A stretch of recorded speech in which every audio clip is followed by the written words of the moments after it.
How to fund their child's higher education is an important decision all parents will have to make at some point. Planning early for a college education is better than planning later, and it's especially true when you have more than one child.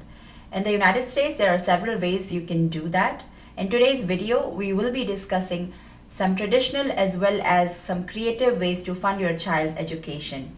So let's dive in. The first in my list is by using an education savings plan like 529 plan in the US. This is a tax advantage savings account offered by either your state government or college. These tax advantage accounts allow you to set aside money specifically for educational expenses. The tax advantage is the main benefit of it. Tax advantage means you invest your post-tax money, but it grows tax-free. Also, when you withdraw your money for college, you don't have to pay taxes on it as long as it's used for education purpose. If you are aware of 401k plan, 529 plans are similar to those. But this money you withdraw can only be used for education. There's a penalty of 10% for non-educational use, and you will have to pay income tax on it. To know more about this option, you can look at the website for which I have put the link in the description below. So explore the options available in your region and make the most of your savings. The next option is loan. If you can't afford to pay for your child's education from your own savings or investment, you can always borrow money. I'm going to get a little sidetracked here, but from what I've learned from various finance books and legitimate websites, I'm sharing. I feel borrowing for good investments pay off in the long run, and education is definitely one good investment. Loans taken for higher education, starting or growing a well-thought business or real estate are all good investments, as there is a very high chance of you earning more from these investments. It is like you're investing for your own future. So even if you have to pay interest on your loans, your earnings increase much more in comparison to compensate for it. However, borrowing to pay for things that will ultimately depreciate, such as for cars, furniture, and vacation, isn't worth it. Coming back to today's topic, you can also borrow for higher education if your savings or investment cannot cover the cost. Take loans from either the federal government or from private banks. These student loans can be used for tuition, accommodation, books, and other miscellaneous costs related to college.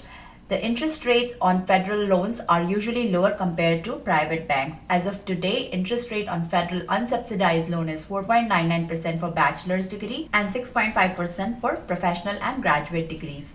The repayment period defaults to 10 years but can be extended up to 30 years. For more information, you can refer to the Federal Student Loan website. During the payment pause, the interest rate for direct subsidized and unsubsidized loan is 0%. If you got your direct subsidized or unsubsidized loan on or after July 1st, 2022, it will have a fixed interest rate after the payment pause ends. So the next question is, how much can I borrow for a student loan? From the Federal Student Aid website, it says for the undergraduate level, you can borrow each academic year between $5,500 and $12,500 depending on the year in school and your dependency status. For graduate and professional degree, you can borrow up to $20,500. The main difference between direct subsidized loan and direct unsubsidized loan is the financial need element. Direct subsidized loans are available to undergraduate students with financial need, so the US government pays interest on your behalf.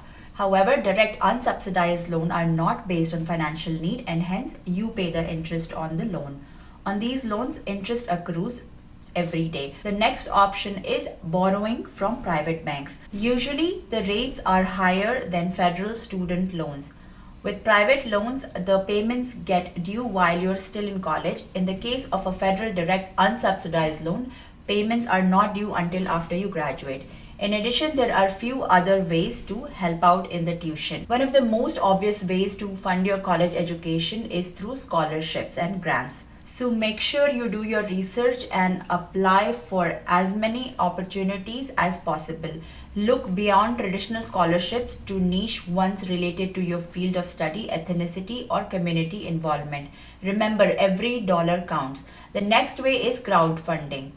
It is a platform that can be a powerful tool for raising money for your college expenses. Create a compelling campaign, share your story and leverage the support of your friends, family, and even strangers who believe in your dreams.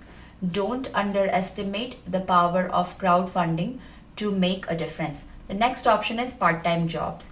You can work part time to pay for your college to cover part of the expenses.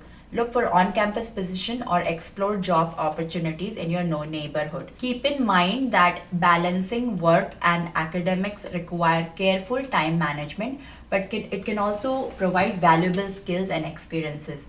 The next is tuition reimbursement. If you're working, check with your employer to see if they offer tuition reimbursement programs. Some companies provide financial assistance to employees who pursue higher education in relevant fields.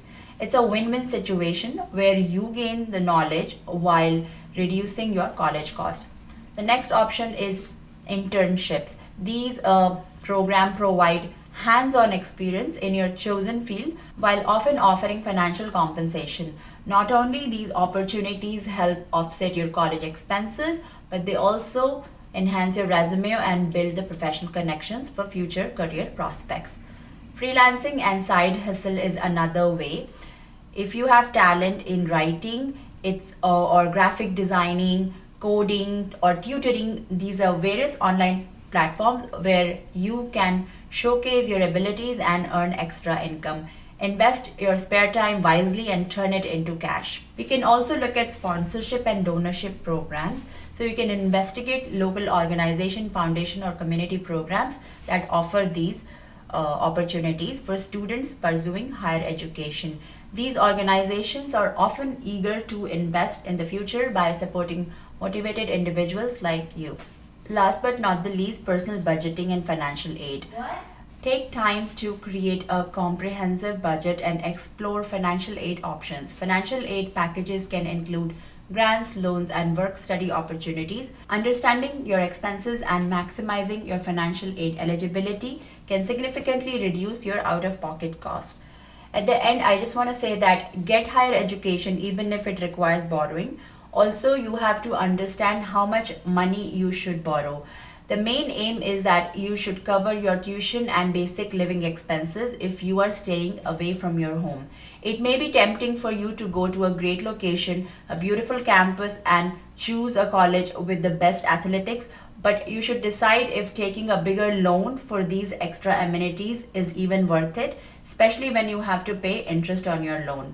I hope you found these creative ways useful. Don't forget to like and subscribe to my channel for more tips in future. Best of luck and I'll see you soon in my next video. Bye.